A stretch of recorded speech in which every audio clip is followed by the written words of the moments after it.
Wahindi, wazungu walikuwa na shida gani katika nchi hii? Vipi sisi tuatie katika kupiga kura kwenye electoral nchi hii yetu? Anasema kwa jazba. Hata akanisaidia katika kitabu changu nilipoandika, nikasema Mwalimu anamuita Zuberi Mtemvu kibaraka, na Mtemvu mpaka anaingia kaburi anamuita Mwalimu Nyerere kibaraka. Alipokufa Mtemvu, mimi nilikuwa hija mwaka 98. Nimerudi hapa nasoma ile magazeti, hawamjui Mtemvu. Mtemvu kaingia tano, labda nikipunguza uongo kwa sababu nimeona zile nyaraka za Bwana Ali za science. Kuna kalamu ya penseli anamwandikia Ali Said, anamwambia Ali, jana usiku nimekutana na Ali Mnyitambwe.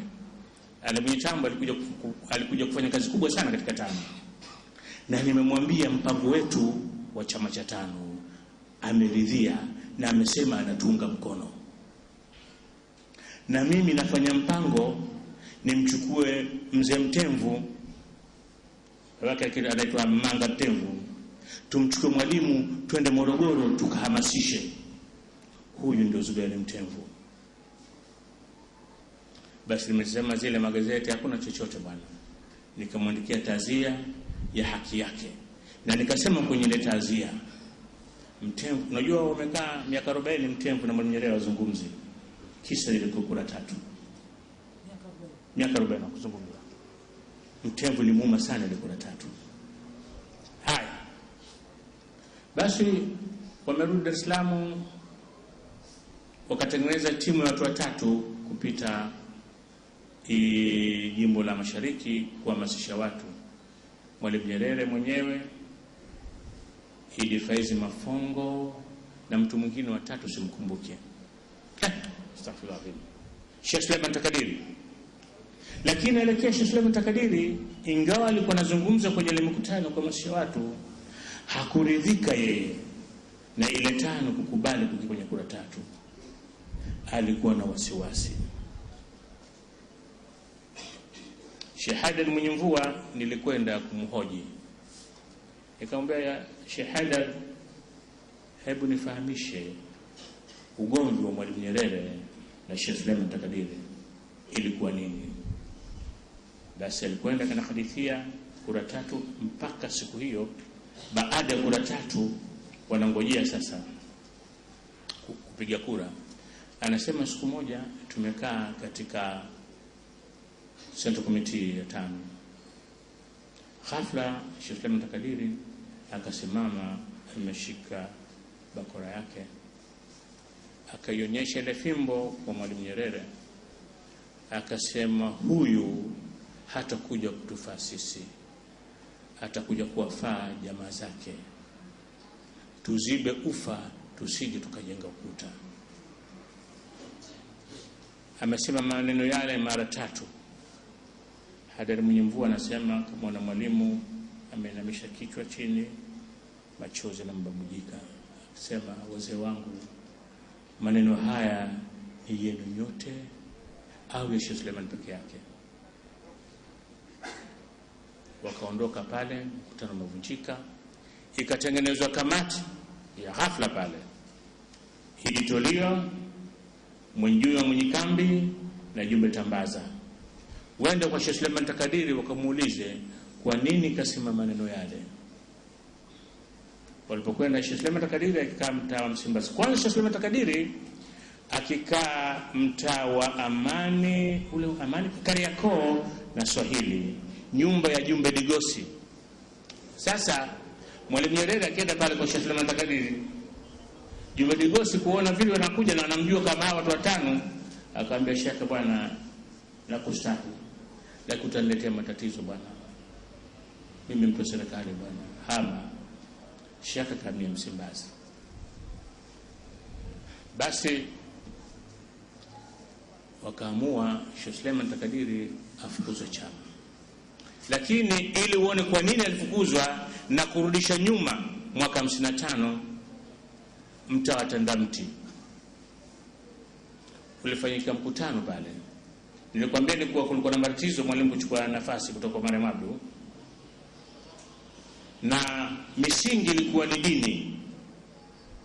Katika mkutano ule walihudhuria watu wengi, lakini ikutosha tu alikuwepo Sheikh Hassan bin Amir mwenyewe, alikuwepo Abdallah Idi cha Urembo shekhe, alikuwepo na Sheikh Nuruddin Hussein na watu wengine, na Rajab Diwan alikuwepo.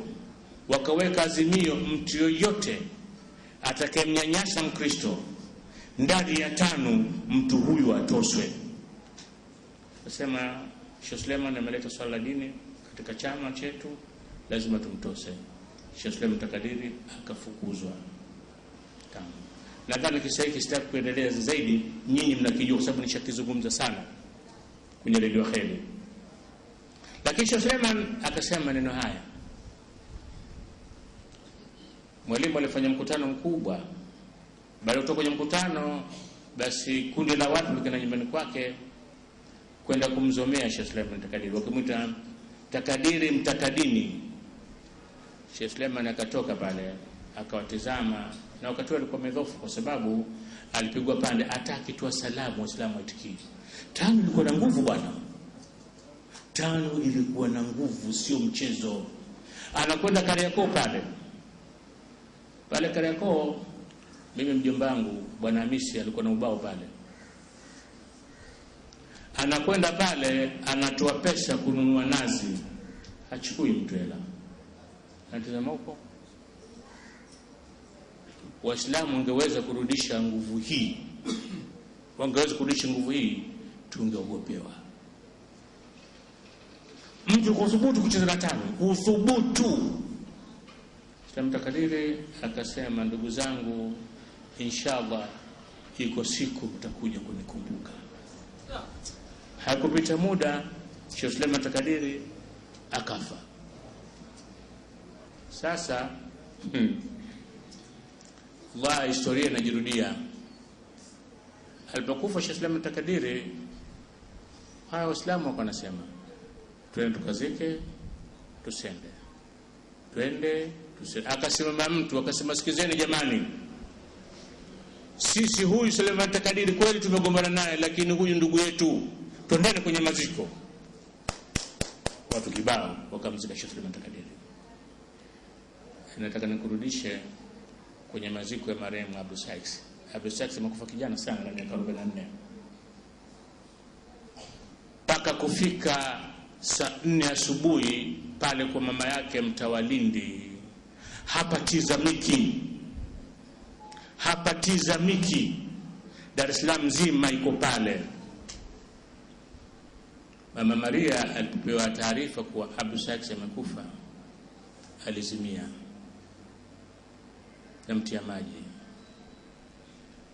Mwalimu Nyerere akawa anaogopa kuja kwenye maziko ya marehemu Abdu, kwa sababu vita vya East African Muslim Welfare Society vimepamba moto. Watu wa usalama wa taifa wakasema, mwalimu, kwa hali hii tusingependa wewe uende pale.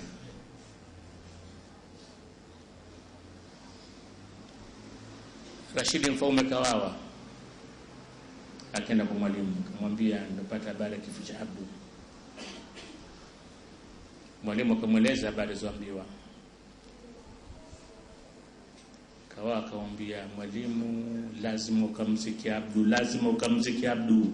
Huwezi wewe kukaa uko Dar es Salaam usimzike Abdu. Watu wote wanakujua Abdu amefanya nini kwako wewe. Mwalimu, lazima ukamzike Abdu. Ulinzi ukaimarishwa.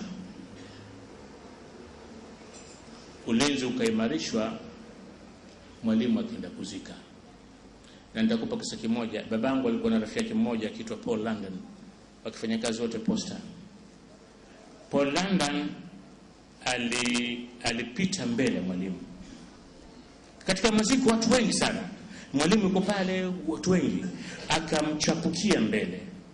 Hakufika mbali, akachukuliwa taratibu, akaenda kuhifadhiwa Central Police mpaka siku ya pili, na kuonyesha upate ile picha hali iliyokuwa pale.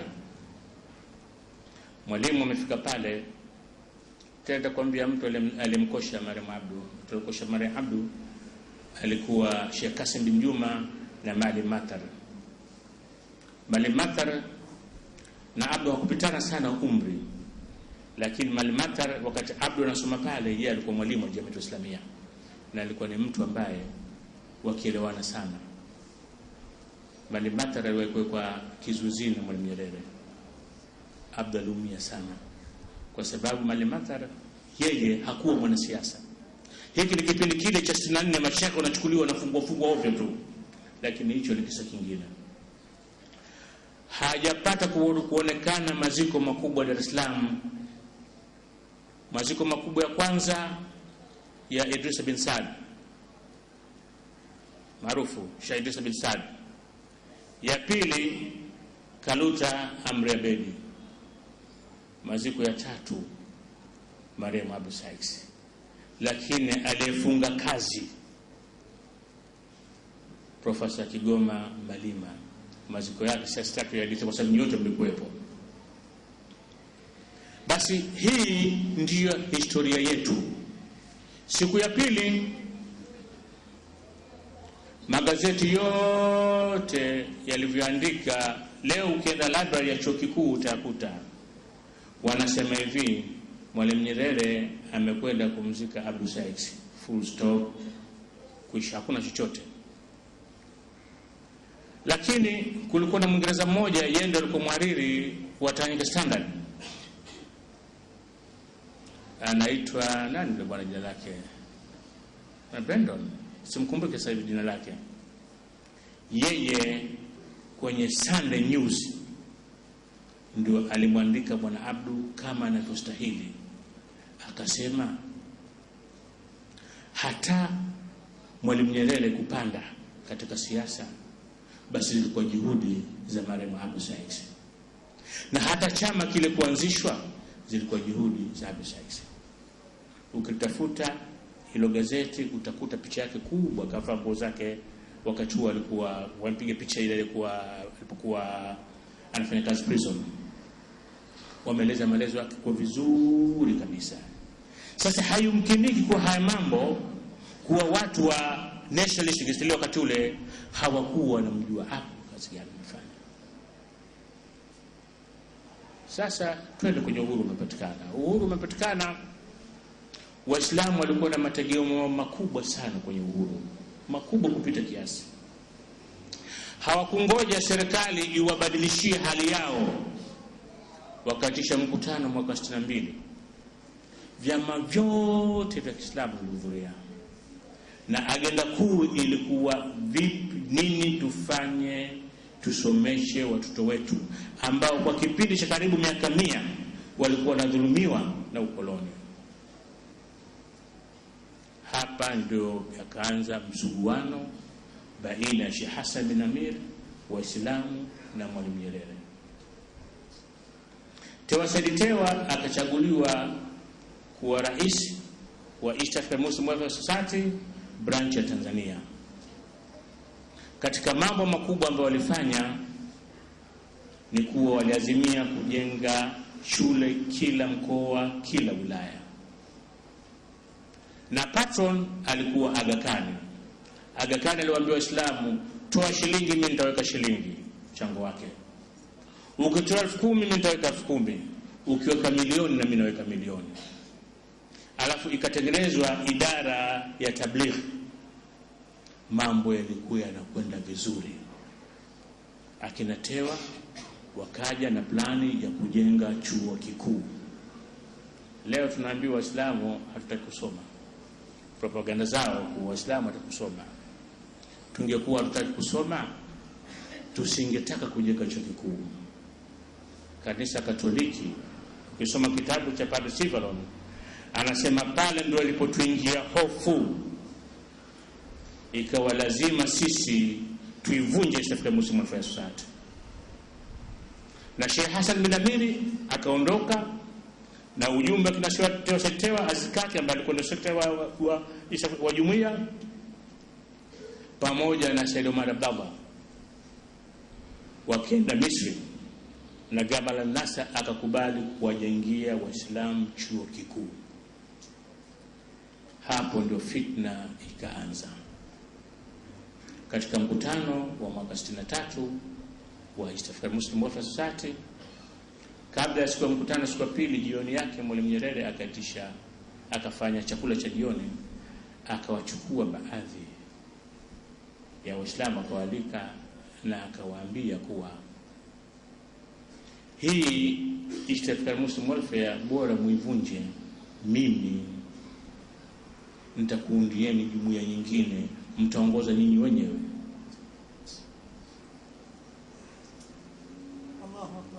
Sasa namleta Bilali Rehani Waikela kutoka Tabora.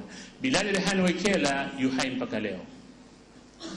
Yeye Mwenyezi Mungu atamlipa. Mimi nilimtembelea Tabora wakati nafanya utafiti,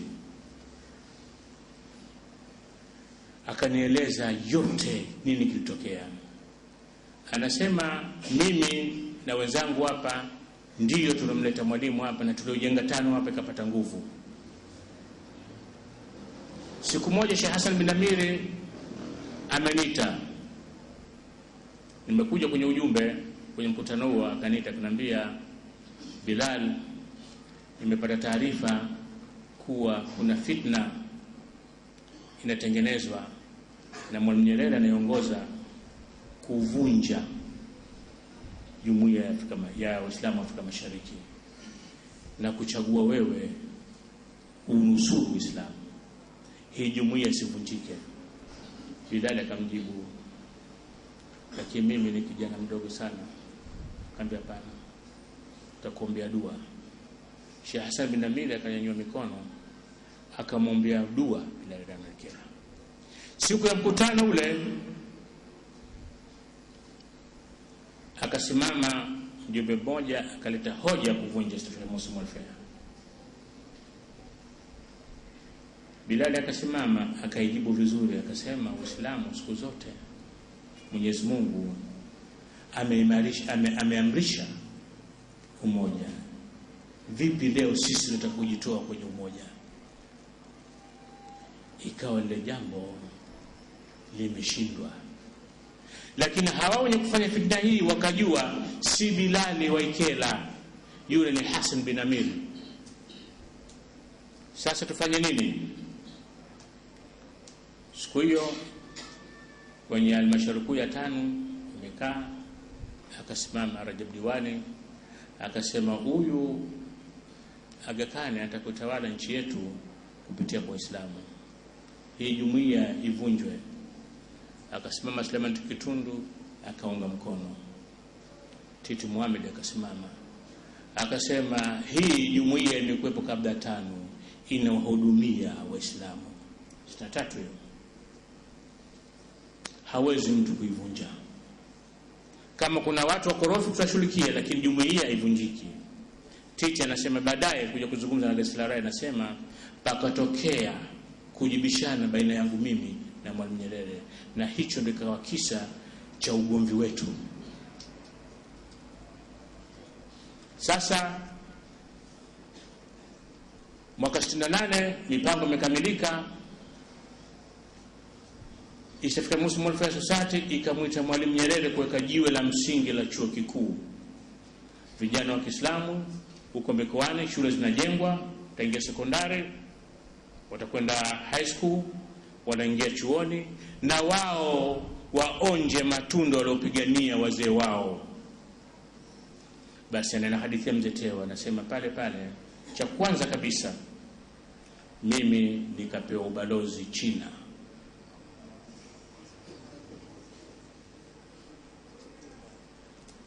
Sikukaa, nikarudi kugombea uchaguzi wa mwaka 65. Anasema mimi na Titi tukaanguka kwenye uchaguzi ule. Si kama tulishindwa, anasema pana. Sile zilikuwa njama za Mwalimu Nyerere, kuwa hawa ni viongozi wa Uislamu, watawaletea maendeleo wa Uislamu. Tajengwa shule, chuo kitajengwa, ukishamkata kichwa Tewa umemaliza hawa. Sheikh Hassan bin Amiri alikuwa mtu mzima sana, pilika zile zitakuwa tabu peke yake.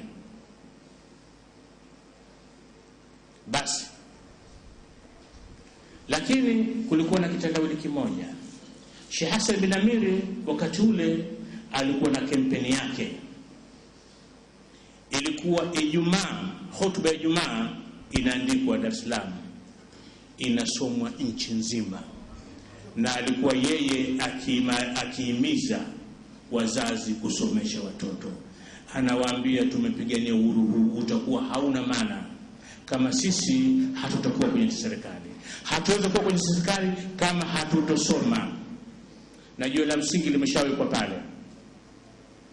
Kanisa Katoliki likahisi kuwa ile nafasi walioipata itawaponyoka kama Waislamu watakuwa na hiyo. Fikra zikaanza kwa nguvu.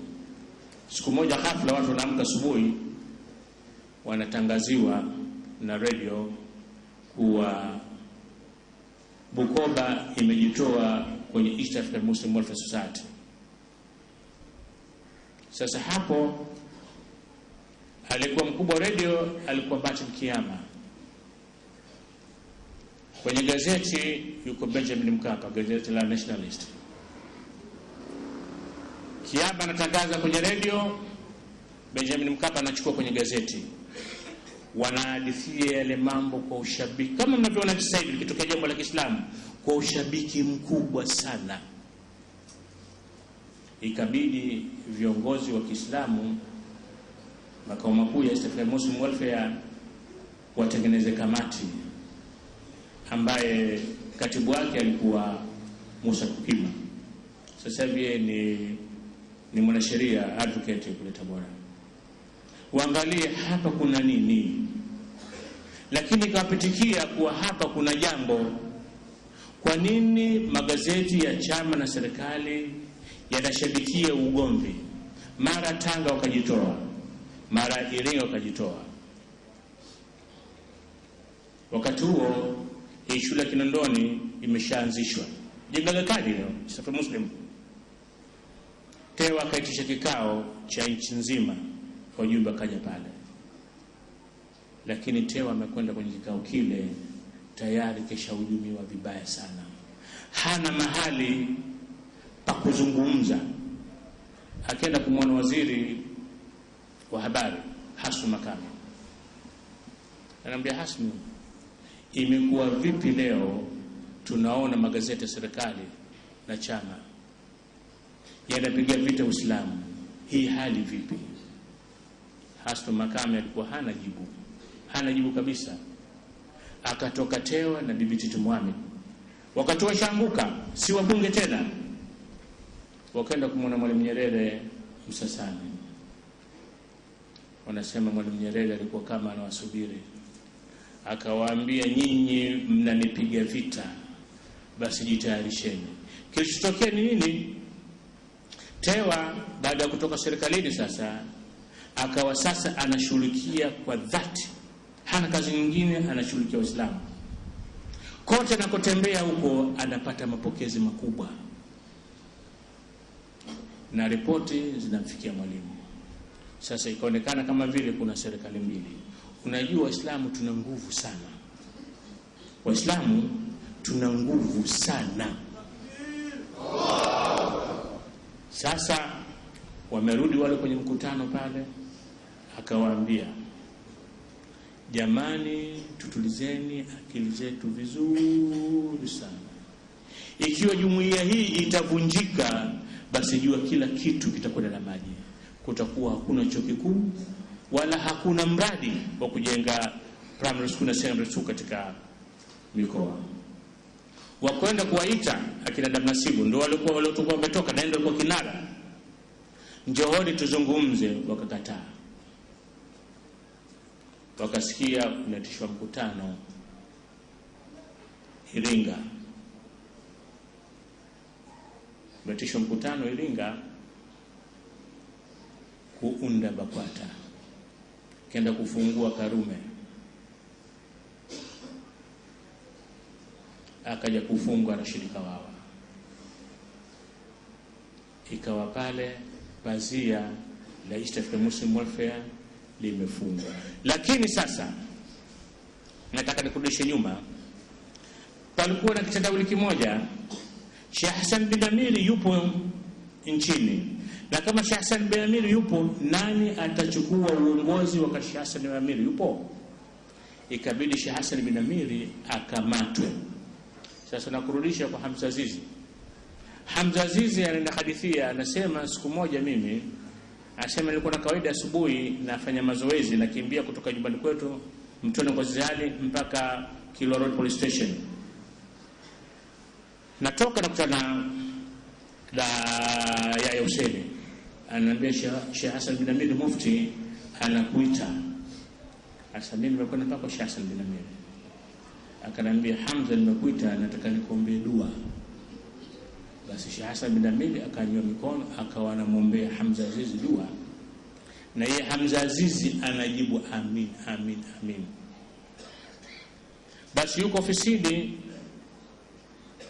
Hamza Azizi anapigwa simu na Lawi sijaona, alikuwa waziri wa mambo ya ndani, anaambiwa kamkamate Sheikh Hassan bin Amiri. Hamza Azizi anasema hakuamini masikio, akasema una maana mufti Sheikh Hassan? Akasema naam. Akakamatwa, amefanya nini? Akasema anataka kupindua serikali. Akasema haiwezekani, mimi namjua Sheikh Hassan bin Amiri toka udogo wangu, kama yeye ni katika watu waliopigania uhuru wa nchi, hawezi kufanya jambo kama hilo. Ufupi wa maneno, Sheikh Hassan bin Amiri akavamiwa usiku wa manane. Hamza Azizi alikataa kupeleka sala kwa mata, akavamiwa usiku wa manane na watu wa usalama wa taifa. Unasema wanafunzi wake Sheikh Mufti walimtoa na kanga tu kiunoni. Ndege imeshawekwa tayari, akaingizwa kwenye ndege, akarudishwa Zanzibar na kuruhusiwa kurudi bara. Sasa picha hiyo hiyo, hebu mfikirie Polycarp Kipengo anavamiwa usiku na rais Muislamu anatoa amri. Polycarp Kipengo anachukuliwa kutoka kitandani, amevaa shuka tu. Fikiria picha hiyo hiyo. Wavua Waislamu. Mabucha ya nguruwe yamevunjwa. Bucha la nguruwe ni kitu kidogo tu, wala rais hahitaji kutoa oda, ni askari tu wa Magomeni pale anakwenda kushughulikia hiyo. Lakini marais wetu Waislamu wametia hofu kiasi ambacho wameona kilile ni jambo kubwa sana. Jambo kubwa sana. Waislamu wamefanya jambo baya kabisa. Imetoka oda, nguvu za dola ziwaangukie, na hicho ndio lichukua na kisubiri.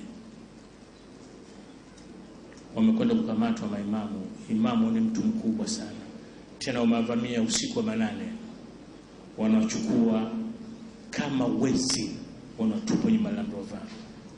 Na hawa maimamu hawa walikwenda kumwona DC wa Kinondoni Wilson Mukama, kumweleza matatizo ya mabucha yale katika mitaa ya Waislamu. Akawatukana Waislamu kwa njia zao. Wakati walikuwa Waislamu wamechoka, wakaitisha mkutano siku ya pili pale kwa Mtoro. Mimi nilikuwepo siku ile. Nakumbuka kulikuwa na hoja nyingi sana kuwa tusubiri mashekhe wetu wafike. Wamekaa pale vijana mpaka inakaribia 4 mashekhe waonekane. Akasimama kijana mmoja, namkumbuka, Waziri Ramadhani. Waziri Ramadhani yeye alikuwa polisi, akiwa off duty anakwenda kusomesha dini kwenye shule. Ikampitia fitna, akafukuzwa kazi.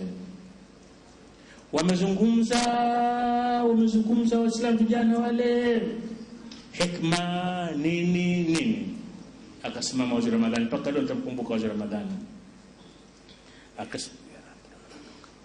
Akasema, ndugu zanguni, Mwenyezi Mungu ameleta mtihani. Nakumbuka vizuri sana ile hotuba yake. Akasimama kwenye membari ile ya msikiti wa Toro ule wa zamani ule, akasema Mwenyezi Mungu ameleta mtihani, anatutizama. Kama na subra, Waislamu subra tumefanya. maimamu wetu ndio viongozi wamekwenda kumwona DC amewatukana, sema mtaimama mtanyanyuka, hakuna chochote.